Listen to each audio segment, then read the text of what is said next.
kasabay po ng paglamig ng panahon ay pagpasok ng flu season. At kamakailan nga lamang ay dumarami na naman po yung mga batang naaapektuhan ng tinatawag na respiratory syncytial virus o RSV. Ito po ang major cause ng respiratory illness sa mga bata at highly contagious. Totoo yan, Meiji. Maraming mommies na nga ang nag-raise ng awareness sa social media patungkol dito. Kaya naman, para sagutin ang ilang katanungan ng ating mga kababayan tungkol dyan, lalo na ng mga nanay, ay makakapanayan po natin si Dr. Cynthia Cuayo Wico, isang pediatrician. Doc Cynthia, good morning. This is Prof. Feed together with Meiji. Magandang umaga po. Magandang umaga. Alright, Doc. Salamat sa... Alright, Doc, we want to know, ano po ba itong respiratory syncytial virus o RSV? Paano ito naiiba sa ibang respiratory infections tulad ng trangkaso o sipon? Kasi na-identify lang nila kung ano yung virus na yon. Sa sipon kasi natin, sa fever, sipon, trangkaso, usually virus yan. Kaya lang kasi kung minsan na-identify na natin yung respiratory syncytial virus kasi minsan nagkakaroon ng pagkakataon na sa buong eskwelahan, sa mga mag-anak, pare-pareho silang may sipon, may trangkaso. At in children na maliliit, mas grabe ang simptomas nitong sakit na ito. Doc, speaking of sintomas, no, ano-ano po ba yung karaniwang sintomas nito or yung manifestation na meron ka ng RSV? Or paano rin po matutukoy lalo na sa mga bata? Usually kasi yan, nagagaling yan kasi pagka sa eskwelahan, sa nursery, sa kinder, o kaya meron kang mga matatanda na pumunta sa bahay tapos may upo, may sipon, tapos in 2-3 days, 4 days, ang anak mo nagkasipon na, nagka-fever, at medyo malala ang sipon at fever nila. Ang sipon kasi is yung nagbabara ang ilong, nag-hatching ng nag-hatching, pagkatapos may fever, mataas ang fever.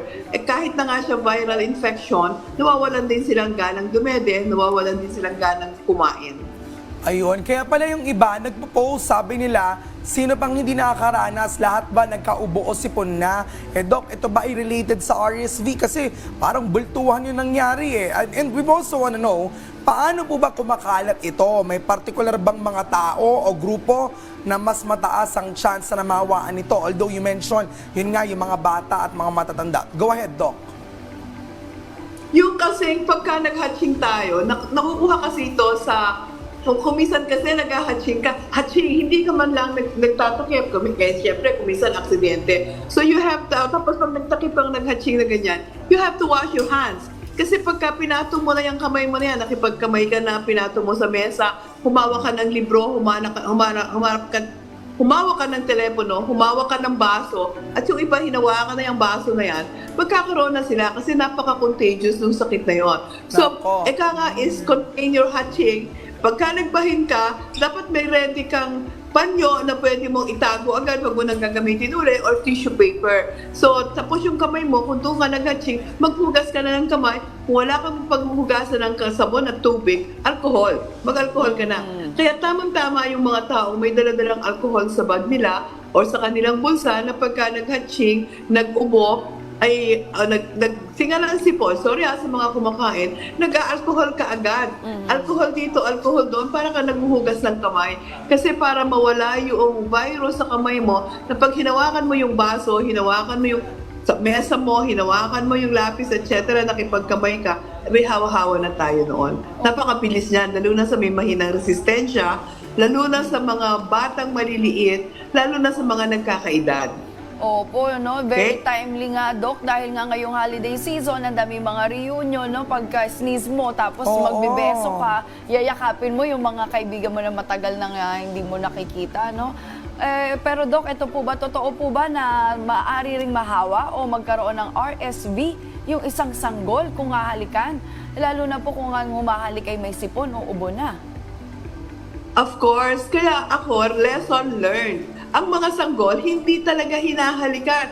Kung gusto mo tontuwa kang halikan ng sanggol, abay sa paa ka na lang humalik. Not even on the hands. Kasi yung hands, sinusubo ng sanggol yan eh. Pag hinalikan mo, nandiyan yung laway mo, nandiyan na yung labi ng hininga mo. So, ibig sabihin, baka mahawa ang sanggol. So, never, yung mga nanay na bago, never na never mo ka ng sanggol. Kahit na ang mga anak mong 2 years and below, or kahit na yung mga 5 years old, bawal na bawal ang halik. Yung mga tita kasi, na gusto pa nilang hinahalikan sa mouth. That's a no-no sa children.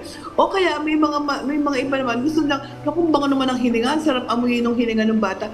Okay lang sana kung inaamoy mo lang, inahihingahan mo rin kung may sakit ka, di ba? Naku, yun ang guilty ako dyan, Dok. Pag nanggigigil sa mga kids, no? Dapat pala sa Yeah. paa lang para safety first po tayo, lalo na yung mga sanggol, even yung toddlers up to 5 years old. Pati yung mga feeling baby at tinatawag na baby. Wala yun, wag ganon. Pero Doc, may kaugnayan po ba ang lamig ng panahon sa pagtaas po ng cases ng RSV? Mas mataas ba ang kaso tuwing ganitong panahon talaga, Doc? Tell us more. And actually, hindi yung talagang malamig ang panahon, kundi yung change. Kasi pag malamig ang panahon, medyo kumakapal na yung damit natin hindi na tayo nakasando, no? Pagkatapos nagdodoble na tayo. Ang problema, change Ang panahon natin sa Pilipinas, parang babae, palipat-lipat. Hindi mo alam kung malamig ngayon, magdadala ka ng sweater, o naka-sleeveless ka, o naka-strap ka na lang. Yun, kaya kailangan ready tayo all the time. May dala Opo. may dala jacket, may dala tayong yung balabal. Kaya lang, ang bilin ko lang sa balabal na dadalhin nyo, huwag naman yung mga ginanchilyo na ang sinulid maalikabok. Ibig sabihin, masimulmol, di ba? May extra thread na talagang magkakakosyon ng hatching, sneezing. Parang pag sunod-sunod na ang sneezing mo, humihina na ang nag-open up na, humihina na resistensya mo, nagkakaroon ka na tuloy ng genuine na sipon, genuine na ubo. So, baka mga mabalahibo na flannel, mga balahibo. Noted yan, Doc. Doc, ano naman po yung particular na paraan ng panggagamot para sa RSV? Kung ikaw po'y nakakaranas ng ganitong sintomas, ano po yung mga pwedeng gawin natin? Mga first aid muna or treatments, Doc? Go ahead po. Wala talaga tayong gamot sa viral infection ngayon. RSV is a viral infection. So, the only thing is, iwas tayo. Pero kung nandiyan na yan, palagay mo may sipon ka na, tumutulo na ang sipon mo. Palagay mo kahit na hindi na RSV or any viral infection for that matter, ang kailangan mo lang is inuman mo ng maraming liquid, tubig, juice, soup na mainit, at that's number 1. Number 2 ay magpahinga ka na.